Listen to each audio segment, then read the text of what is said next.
Have you ever actually wondered why two people, starting in the exact same place, with the exact same resources, can end up with vastly different lives? I mean, think about street food vendors outside a college in Rawalpindi, Pakistan. 30 years ago, they were literally all standing on the exact same street, selling the same food to the same students, right? But today, most are still standing in that exact spot, while one grew into Savor Foods, a massive brand pulling in millions. Or, look at Silicon Valley. Thousands of hobbyists were tinkering with electronics in their garages back in the day, but only a few built an Apple or an Amazon. So why do some people absolutely succeed while others just kind of stagnate? Well, this contrast points to a really fascinating core issue. You can have the exact same hardworking habits as someone else, but it's your underlying intention that actually dictates your reality. We always want to credit luck or talent or relentless hard work, but if you look closely, the people who stagnate and the people who build absolute empires, they're often executing identical daily routines. The real difference isn't in what they're doing, it's in the unseen force that's driving those actions. So, welcome to today's Explainer, where we're going to dive deep into our source material to uncover the ultimate framework for clarifying and aligning your life goals. If you've ever felt like, man, I'm working incredibly hard, but I'm just not getting where I want to be, then you're definitely in the right place.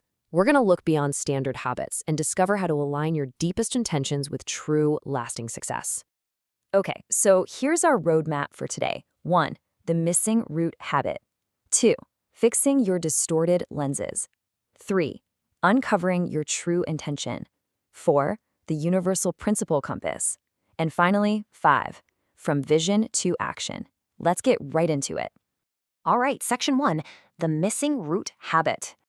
To really grasp this, let's look at what the author calls the bus station dilemma.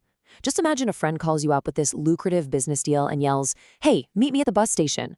You rush over there, totally ready to go, but your friend is nowhere to be found, and his phone goes straight to voicemail. Now, there are dozens of buses departing to dozens of different cities. So, which one do you get on?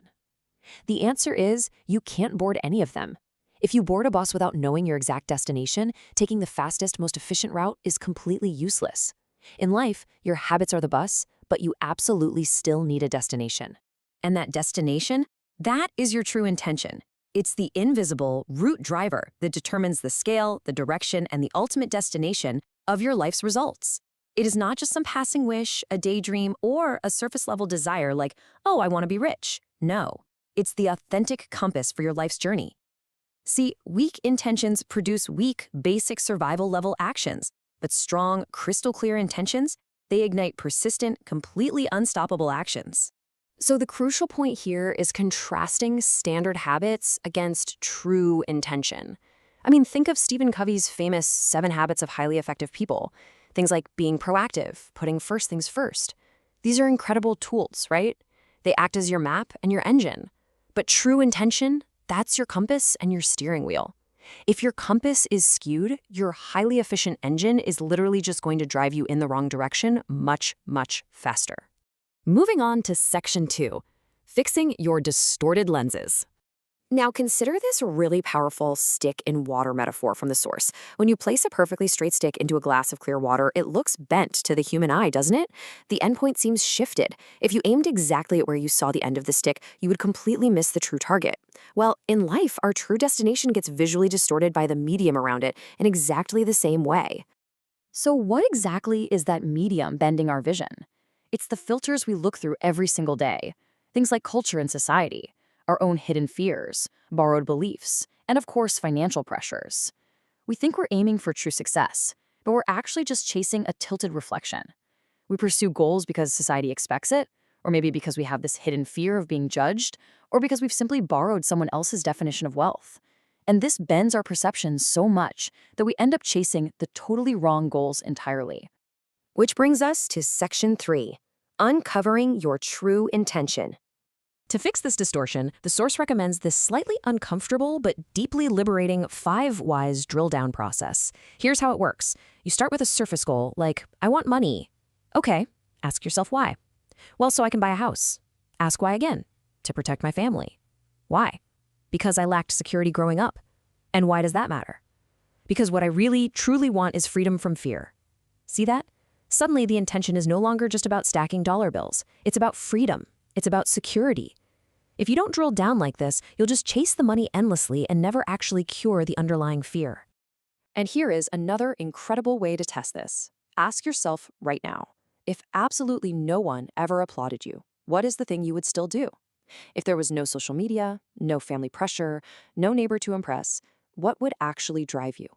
This sort of mirror test strips away all those social expectations and distorted lenses we just talked about, and it helps you find your authentic, totally unborrowed drive. All right, Section 4, the Universal Principle Compass. The source actually derives a really fascinating matrix for this, known as the Universal Test, which is rooted in the Sword-Ellis framework. It basically outlines 4 pillars of sustainable success. First, believe. You have to have a firm, unwavering belief in the value of your mission. Second, do right. Your intention must translate into virtuous, ethical action. Third, truth. You absolutely must operate with authenticity and transparency. And fourth, patience. Your goal has to be able to survive time, hardship, and delay. Together, these form an unshakable grid. And honestly, if your goal fails these 4 pillars, it is a distorted goal. Building on that matrix, your compass needs to align with core universal principles to keep you out of toxic territory. We're talking about things like truth and honesty, integrity, which, by the way, just means doing what's right when absolutely no one is watching, justice, reciprocity, meaning giving without manipulation, and stewardship, which is treating your resources as a trust, not just a possession. Emphasizing these is so vital because an intention, even a really powerful one, can turn destructive if it isn't tethered to timeless truths that respect human dignity. Finally, Section 5, from vision to action. To really understand execution, the source shares this amazing story about diggers. Imagine a man with a shovel digging a hole for a daily wage of $100. He works aimlessly, finishes the day, gets paid, goes home. Now, contrast him with Digger 3. Digger 3's father is dying, and he desperately needs $200,000 for a life-saving surgery. He knows daily wages won't cut it. His deep intention pushes him to head out to the mountains to mine for highly valuable gemstones. Same shovel, exact same physical act of digging, but his massive, aligned intention completely changes the scale of his actions and his results. And this shows exactly what aligned execution looks like in practice. He didn't just go out there and swing his shovel wildly. He broke his massive, emotionally charged intention down into structured weekly milestones. Week 1, he systematically tested the soil. Week 2, he adjusted his strategy and moved to a new ridge. Week 3, he dug small trenches to find signs of actual deposits. And by week 4, he focused his energy only on the proven areas to finally strike the gemstones. He achieved a massive breakthrough simply because he translated his intention into an actionable weekly timeline. So to do this in your own life, you need a daily blueprint for alignment. First, you've got to begin with the end in mind. Know exactly what long-term outcome you're designing for. Second, schedule those weekly actions just like our digger did. Break the monumental down into the manageable. And third, build integrity and accountability loops. This means regularly checking your actions against your universal principle compass and actively getting feedback. These accountability loops are the vital anchors that keep your aligned goals exactly on track when temptations or distractions inevitably pop up. Which brings us to our final and maybe most important takeaway. Once you've dug past those distorted lenses, found your true drive, aligned it with universal principles, and mapped out your daily execution, ask yourself this final provocative question. Would your life goal still matter in 100 years? If the answer is no, you might just be chasing a passing desire. But if the answer is yes, you're building a real legacy. Thank you so much for joining me on this explainer. Now take a look at your own goals and start aligning your true intention today.